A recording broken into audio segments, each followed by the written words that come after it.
bienvenidos a la segunda parte de la problemática del agua. Como les hemos prometido, acá estamos con toda esta información y con muchos personajes que han participado para este programa, y no solo eso, sino que están con una lucha muy ardua y continuamente por esta problemática, con toda esta contaminación que nos compete a todos. Véanlo. Sí, mire, precisamente yo terminé el año pasado de escribir un libro que se refiere, dice, El quimbo, extractivismo, despojo, ecocidio y resistencias, donde hago una síntesis fundamentalmente de 10 años de investigación. Y en ese libro trato todos esos temas, todo lo que tiene que ver con la afectación de toda la política mineroenergética en Colombia y particularmente en el campo donde más me muevo ya, que son en los estudios de represas. Y en ese sentido, nomás en el caso de represas, pues nosotros hemos ya sistematizado mucho las afectaciones económicas, sociales, culturales y ambientales de los proyectos fundamentalmente energéticos. Y aquí la empresa principal, realmente la que tiene el control no solo de la generación de energía, sino también de la comercialización, es la empresa Enel de Italia, que hace parte aquí de un conjunto de empresas donde están, por ejemplo, Endesa de España, y participa fundamentalmente también la empresa de energía de Bogotá, y eso se llama allí EMGESA. Es como Engesa es la aglutinadora de Enel, de Endesa y de la empresa de energía de Bogotá. Entonces, ellos controlan fundamentalmente la mayor parte de la generación energética por la vía hidráulica. Y hay otras que son, por ejemplo, Isagen, que es fundamentalmente en Antioquia, y está también la empresa públicas de Medellín, que también tiene un gran porcentaje en el control fundamentalmente de la represa, que es la que se tenía pensada más grande del país, unos 2.400 megavatios, pero como ustedes saben ha habido una crisis porque esa represa tuvo una explosión, es decir, prácticamente iba a causar un desastre pues monumental. Se logró controlar eso porque es evidente que cuando tenía agua eso se reventó. Y está la represa El Quimbo en el departamento del Huila. Entonces tenemos las represas Hidroituango en el departamento de Antioquia, que está siendo seriamente cuestionada nacional e internacionalmente por el problema de que tenía que generar energía a partir de diciembre del 2019, pero por fallas fundamentalmente geológicas y sobre todo por problemas de construcción, problemas de la misma estructura, pues evidentemente esa represa falló. Y pues en este momento se está evaluando si es posible que continúe o hay que desmantelarla, pero el Estado sigue insistiendo de que es una necesidad para garantizar la estabilidad energética del país. La otra es afecta a un río que es fundamental, que es uno de los ríos más importantes de Colombia, que se llama el río Cauca. Está bastante contaminado, ha destruido también la pesca, los sistemas subacuáticos, etc. La otra represa, que es la del Quimbo, que es el departamento del Huila, está cerca a 14 kilómetros de otra que se construyó en los años 70, que llama la represa de Betania. Y esas dos represas pues afectan fundamentalmente el río Magdalena. Bueno, la situación de esa represa, sobre todo el Quimbo, es tan grave que en estos momentos ya está a puertas de decidir el Consejo de Estado, que es el órgano de la jurisprudencia del país más importante, última instancia, donde tenemos nosotros una demanda de nulidad de todo el proceso de la licencia ambiental de ese proyecto, porque los estudios, por ejemplo, que se han hecho no solo de la Contraloría General de la República, de la Defensoría del Pueblo, los estudios que nosotros hemos hecho de la Comisión Internacional de Juristas, de los aportes que se han hecho en la Comisión Interamericana de Derechos Humanos, pues demuestran que precisamente todos los problemas que ha tenido esas represas, de los grandes impactos y daños económicos, ambientales, sociales y culturales, tienen que ver con el mismo proceso de licenciamiento, donde se violaron todas las normas en el proceso de licenciamiento, no se tuvieron en cuenta los estándares que están establecidos para el caso de la construcción de represas, y por eso estamos esperando en estos momentos que decida el máximo órgano. Ahora, si nos es desfavorable la situación, pues acudiremos a la Comisión Interamericana de Derechos Humanos, donde ya hemos intervenido en dos oportunidades, pero igualmente hay una fiscalía que llama la Fiscalía Tercera de Bogotá, de la capital de la República, donde está próximo a fallar con relación a si imputa cargos por el delito poquito de daños ambientales, que es evidente que cuando se hizo la represa, se llenó el vaso del embalse sin haber cumplido fundamentalmente con el retiro, por ejemplo, de la biomasa, y eso puede generar una descomposición muy grande y una gran contaminación que destruyó casi toda la pesca y los sistemas subacuáticos sobre el río Magdalena, incluso afectó a sectores de pesca industrial, de exportación, por ejemplo, de tilapia a Estados Unidos de América, y es evidente que pues estamos esperando también ese fallo. Y hay otro fallo que estamos esperando que tiene que ver con el no cumplimiento de la restitución de la actividad productiva que está dejando pérdidas muy grandes, 32.000 toneladas de alimentos por año, por un valor en pesos colombianos de 50.000 millones de pesos anuales. Y sobre eso, pues ya hay la misma Autoridad Nacional de Licencias Ambientales, a raíz de nuestro estudio, la presión social, pues ya ha dicho que en el caso de esas represas solo se cumplió parcialmente el 10% de los compromisos, solo el 10% de los compromisos parcialmente, y pues hay una discusión muy grande aquí porque pues los daños que ha causado son inmensos. Esa afecta al río Magdalena. Hay otra que llama la represa Hidrosogamoso, que afecta el río más importante de un departamento que llama el río Hidrosogamoso en el departamento de Santander. Eso también es bastante preocupante, además por todas las afectaciones que ha causado, no solo sobre el recurso hídrico, sino sobre la pesca artesanal, además de las fallas geológicas que existen en la zona que pueden generar una grave situación. Hay otras represas desde el pasado, primeras que estuvo, por ejemplo, en el norte en el norte del país, que es una represa que llama Urra 1, que fue una de las que se construyó en los años más o menos 80, y hay otra antigua que es la de Anchicayá. Bueno, todas esas represas, los estudios nuestros demuestran que han dejado cerca de 200.000 víctimas, más o menos el cálculo que tienen nuestros estudios, y lo otro, pues que han afectado sus principales ecosistemas, fundamentalmente hídricos del país, y en este caso las fuentes y los ríos más importantes del país, donde decimos el río Magdalena, que es el principal río de este país, está el río Cauca, el río Hidrosogamoso, para mirar unos. Eso con relación a represas. Lo otro tiene que ver fundamentalmente con lo que ha generado toda esta cultura fósil y fundamentalmente los hidrocarburos. Y entonces tenemos que la misma empresa nacional nuestra, que es Ecopetrol, que es como el insignia nacional, pues también está siendo muy seriamente cuestionadas porque pues no ha habido controles ni se han cumplido estándares fundamentalmente en la producción y la comercialización del crudo, y eso pues ha llevado a que, como en el caso del Izama,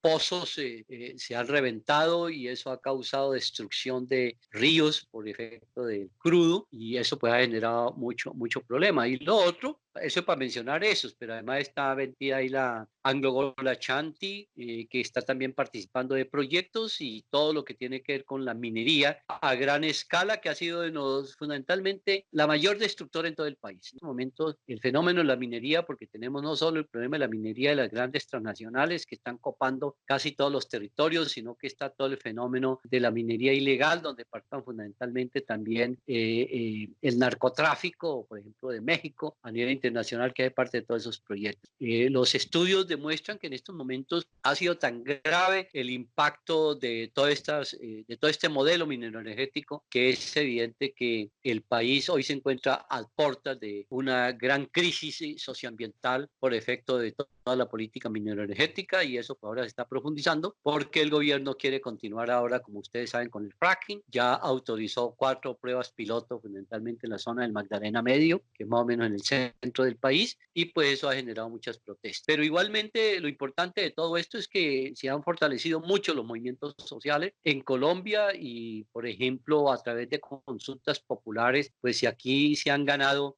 muchas consultas populares que han prohibido todas estas actividades mineroenergéticas para proteger los patrimonios ecológicos y las vocaciones agropecuarias de los distintos municipios. Pero cuando eso avanzaba en Colombia y era muy significativo, entonces la Corte Constitucional cambió la doctrina por una sentencia que llama Sentencia de Unificación 095, y en ese sentido prohíbe que los entes territoriales, en este caso las municipalidades, puedan tomar decisiones de manera autónoma para prohibir todos estos megaproyectos que afectan fundamentalmente los ecosistemas. Y entonces hay un gran debate porque aquí estamos hablando de que se instauró ahora una dictadura constitucional que viola la misma constitución en la misma misma en que todos los mecanismos de participación que nosotros hemos utilizado, que están establecidos en la Constitución, prácticamente han sido totalmente vulnerados y en este momento casi prohibidos precisamente por las presiones de las empresas transnacionales que están pendientes precisamente de continuar ingresando a este país de manera irregular, y pues eso ya lo demuestran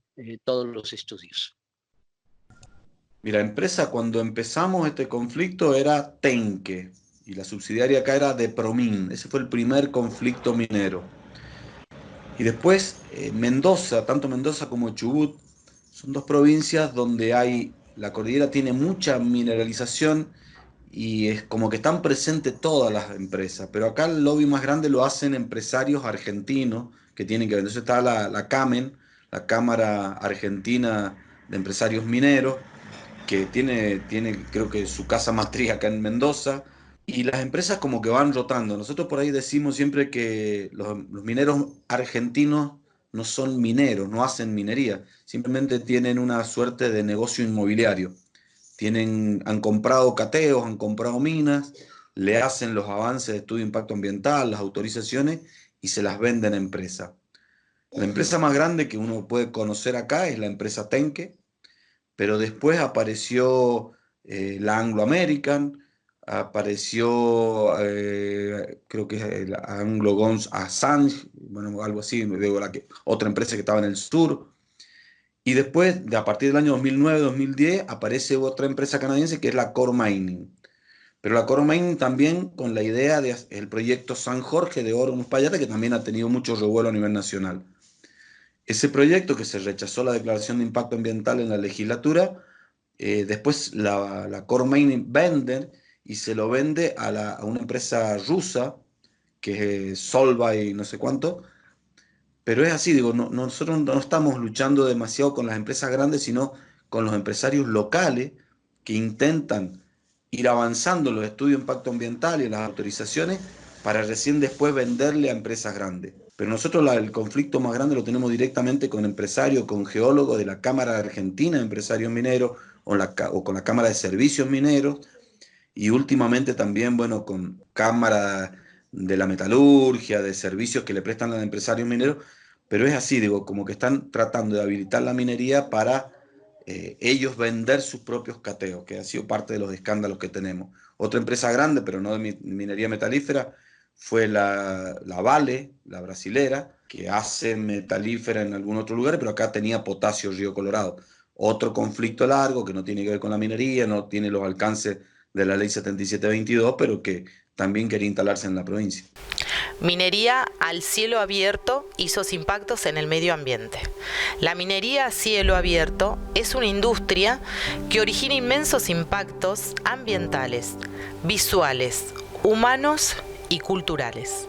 Se basa en la explotación de recursos no renovables encontrados debajo de la corteza superficial de la Tierra. Su grado de impacto dependerá directamente del tipo de mineral que se pretenda extraer. Consecuencias de la minería: daños a la superficie de la Tierra, contamina el aire, contaminación de las aguas superficiales, daños acuíferos subterráneos, impactos sobre la flora y fauna, conflictos entre comunidades y empresas de minería, cambios visuales. La demanda de cultivo de palta, ¿qué repercusión tiene en el medio ambiente? Correcto, eso es en la zona centro-norte, llamémoslo así, a pocos kilómetros, a 200 kilómetros de acá, tenemos la zona de Petorca, La Ligua, Cabildo, son zonas que están sin agua en este momento, hace mucho tiempo, porque los cerros los han vendido, que eran cerros que no son cultivables, de bienes nacionales, se los adjudicaron personajes que fueron de los gobiernos anteriores, ministros de los gobiernos anteriores, especialmente un famoso ministro, Pérez Lloma, y otros tantos, digamos, y ese terreno lo hicieron cultivable apoderándose y haciéndose del agua. Se robaron el agua de los ríos, desapareció el agua de las comunidades y la gente tiene que defecar en bolsas plásticas hace varios años ya.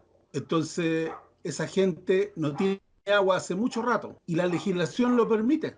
La legislación avala el robo del agua. Por eso que hay una consigna acá que dice no es sequía, es saqueo. Hace un tiempo atrás circuló una noticia de una empresa israelí que entraba al Alto Paraná con buques cisternas, los cargaban con agua, los transportaban a Europa, la envasaban y la vendían. ¿Esto está pasando en Uruguay? Sí, en Uruguay te digo, sí. A nosotros nos han dado información de eso, de buques cisternas. Lo que dicen es que se están sacando del acuífero, o sea, que están haciendo perforaciones y están sacando el agua, ¿no?, subterránea. No te olvides que Uruguay, Argentina, Brasil, Paraguay están ubicados sobre la reserva de agua dulce más grande del mundo. Entonces están viniendo por esa reserva. Creo que en parte también tiene que ver las movidas políticas, las movidas en cuanto las movilizaciones militares que hace Estados Unidos o que hacen en conjunto, las maniobras militares que hacen en conjunto con Argentina, que han hecho con Uruguay, que hacen con Brasil. Es una especie de ejercicio que en un futuro apuntaría a la militarización. Si vos mirás por dónde se instalan, dónde están instalando grupos comando, dónde están instalando, dónde están poniendo bases operativas militares norteamericanas, si vos lo pones en un mapa, te das cuenta que estás rodeando todo el acuífero guaraní. Entonces es lógico que vienen por el agua. Esa es una de las frases que decimos siempre. Hasta hace 10 años decíamos vienen por el agua. Ahora decimos vienen por todo. Por lo que nos queda, ¿no? Por el terreno fértil, por el agua potable. Y una de las empresas que dicen que venden el agua que se llevan de agua es Nestlé.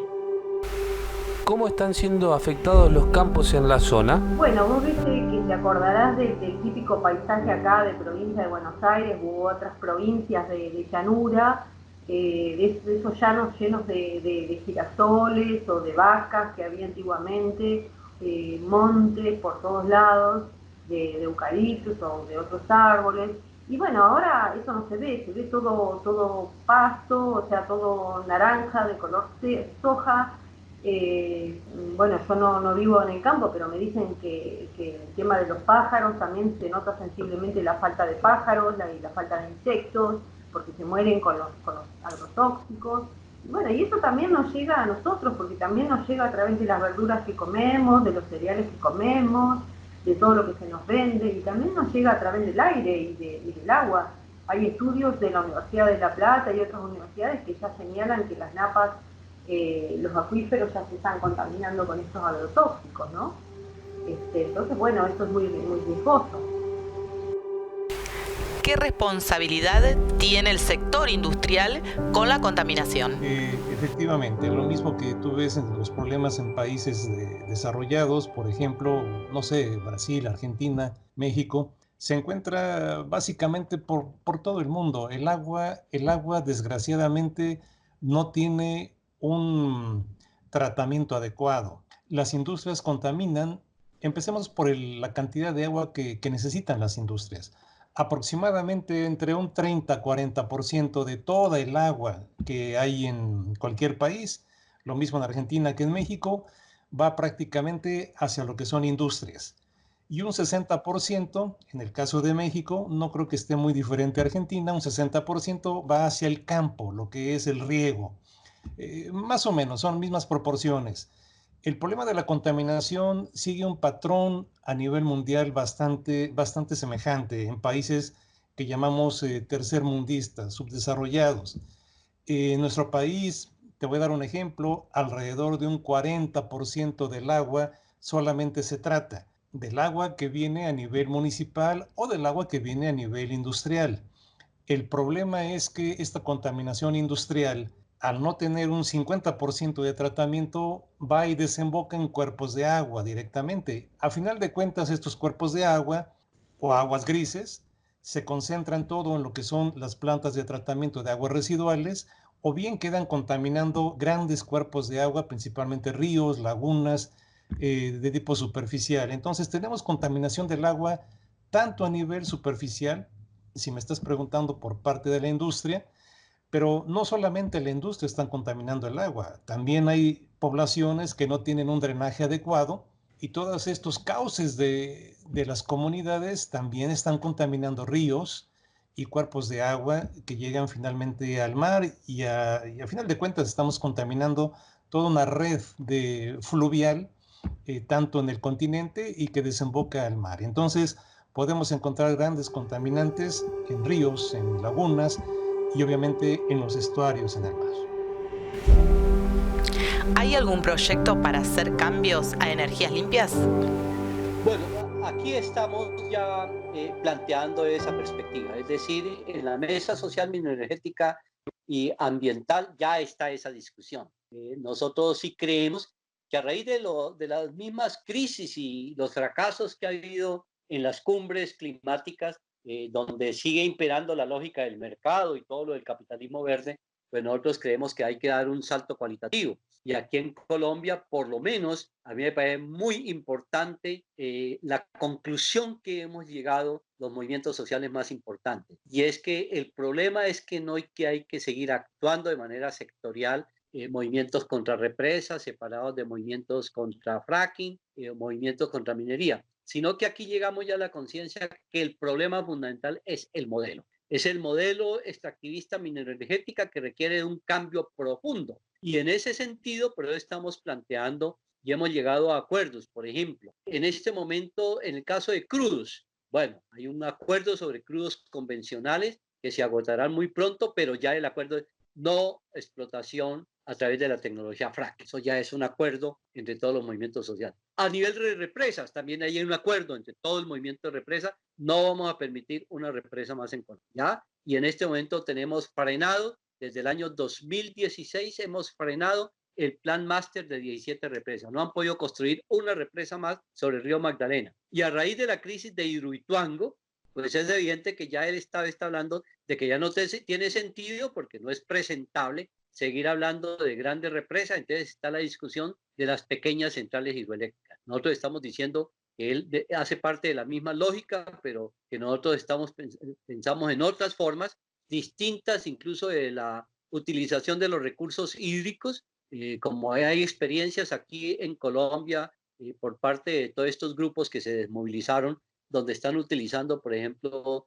el tornillo de Arquímedes, ¿ya? Una experiencia muy importante que ha demostrado pues, que no tiene grandes impactos sobre los ecosistemas y que combina esa forma de energía con energía solar en uno de los territorios que ya está favoreciendo más de 160 familias. Entonces sí existe eso, pero a nivel de América Latina, esta discusión la tenemos en mar, en el movimiento de afectados contra represas. Ya terminamos recientemente en Panamá, terminamos el encuentro y entonces estamos proponiendo, y ahí se quedó claro, que el problema no es solo la lucha contra represas y defender las víctimas del desarrollo, sino que tenemos que articularnos a un movimiento contra todo el modelo neoliberal extractivista que afecta a todo. Es decir, y usted planteó un tema central, todo eso es transversal, el fenómeno del agua, de agua para represas, agua para minería a gran escala, agua para fracking, y entonces nosotros aquí estamos planteando que también hay que tomar la idea de que está avanzando aquí en Colombia, yo no sé cómo estará en Argentina,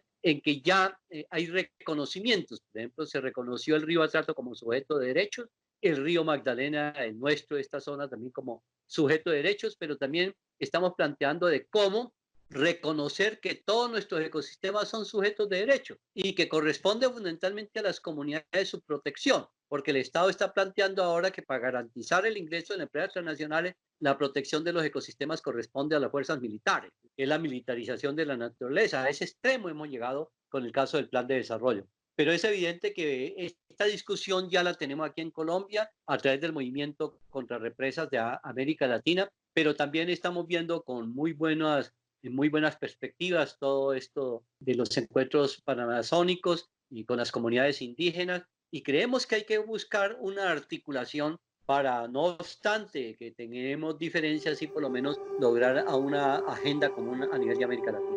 ¿Cuáles son los efectos descubiertos que han dejado las empresas? Cuando nosotros en 2003, 2004 empezamos con la difusión, empezamos a estudiar el tema, para Mendoza lo más grave de todo es el agua, la contaminación del agua o el uso de agua. Mendoza es una provincia que tiene un régimen de lluvia, de precipitaciones de 200 milímetros anuales. Digo, es una zona considerada desértica por estas precipitaciones que tiene. Entonces, en una Mendoza que es desierto, estos emprendimientos mineros que usan miles y miles, millones de litros de agua, implica ya de por sí una contradicción absoluta. Digo, en Mendoza nos está faltando el agua para los usos que ya tenemos, para la población que hay. Entonces es muy loco permitirle a una empresa minera que hace un uso tan abusivo del agua que entre. Pero además por la contaminación del agua. Mira, un dato que por ahí la gente le sirve para entender por qué los mendocinos defendemos con tanta garra el agua es todos los ríos, los 5 ríos de Mendoza, solamente 5 ríos aprovechables, el caudal de los 5 ríos de Mendoza hacen el 1% del caudal del Paraná. Alrededor de esas lágrimas de agua que bajan de la cordillera y de los glaciares, Mendoza ha construido los oasis con la vitivinicultura, con la agricultura, con todo lo que, bueno, por ahí se ve en la foto, digo, pero la foto natural de Mendoza es un desierto. Todo lo demás tiene que ver con conducir litro por litro el agua para que llegue a una planta, para que llegue a la vid, para que se pueda cosechar. En ese contexto, que haya empresas mineras que usen millones de litros de agua, pero que además tienen la posibilidad ante un accidente, ante una catástrofe, de contaminar uno de estos ríos, implica lisa y llanamente la muerte de un oasis, de uno de estos lugares donde se congrega la gente. Digo, la gente está alrededor de los arroyos, alrededor de los ríos, porque es donde hay vida. Contanos de la carta que están preparando para entregarla al presidente. La que nosotras tenemos ahora es redactarle una carta al presidente para poder entregársela el 22 de marzo, bueno, o el día que sea. Desde la organización que convocó el 22 de marzo, ellos también ya están como pidiendo audiencia pública y bueno, y también como que se van a tratar ya desde las asambleas, ya personas que están ya como de hace años trabajando sobre esto también. Entonces, bueno, de Madre del Agua queremos más que nada como que nuestra misión es concientizar a la sociedad, a los pueblos, a través de esto, de juntarnos en una plaza, de poder hablar, de decir, bueno, lo que estamos haciendo. Y bueno, y también con la carta es hablar por las madres, hablar por ese corazón, que da igual, porque nosotras, porque bueno, no podés saber todos los datos de lo que hace, lo que produce, toda la mega minería o la agroindustria. Lo que sí sabemos es que nos están matando a nuestros hijos y que esto ya tiene que detenerse. Entonces, desde esto, ¿no? Como un poco más general, redactarle una carta hablando de esto, del tema de la contaminación, que ya es algo obsoleto, que ya no es innovador, que ya tenemos que cambiar, que buscar energías, industrias sostenibles, amigables con el medio ambiente, que sabemos que existen, que las tienen que liberar, y que el progreso es cuando todos los 40 millones, todos crecemos, y se crece con salud, se crece con integridad física, pudiendo tener tu tierra, tus plantas, tus animales vivos. Entonces el agua es todo esto. Y bueno, y desde ahí iremos a Rosario, que bueno, también nos vamos a encontrar con personas que están trabajando en el ambiente, y ya después, bueno, en Buenos Aires vamos a pasar también por un lugar en Buenos Aires que se llama Hospital del Alma, que trabajan con caballos, porque bueno, también hay muchas personas que están trabajando con el tema espiritual desde trabajar el agua en este nivel, y creo que es súper importante también poder fusionar las dos cosas y encontrar un punto medio. Por eso todas vestidas de blanco, pacíficamente, caminando con nuestros niños, para que se puedan incorporar personas que quizás no se sienten bien en una marcha, y bueno, y hacerlos participar a todos desde el lugar que estén. Difundir es súper importante. El 22 de marzo tendríamos que ser millones. Y bueno, la idea es esto, ¿no? Como una pequeña marcha hasta la Casa Rosada, y ahí hay acampe, hay plenario, están los pueblos originarios de toda Argentina, así que también va a ser muy hermoso poder participar para todas las edades, de poder acompañar desde donde sea, de poder llevar algo para comer, acompañar, escuchar. ¿No? La gente, vamos viajando de distintas partes, hacemos todo un sacrificio para llegar allá, así que va a ser maravilloso, va a ser maravilloso.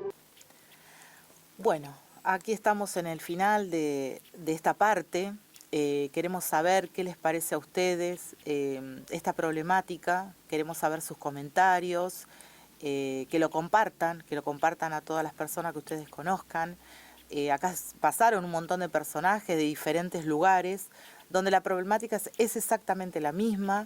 Entonces tenemos que poner manos en el arado en esta lucha que es de todos.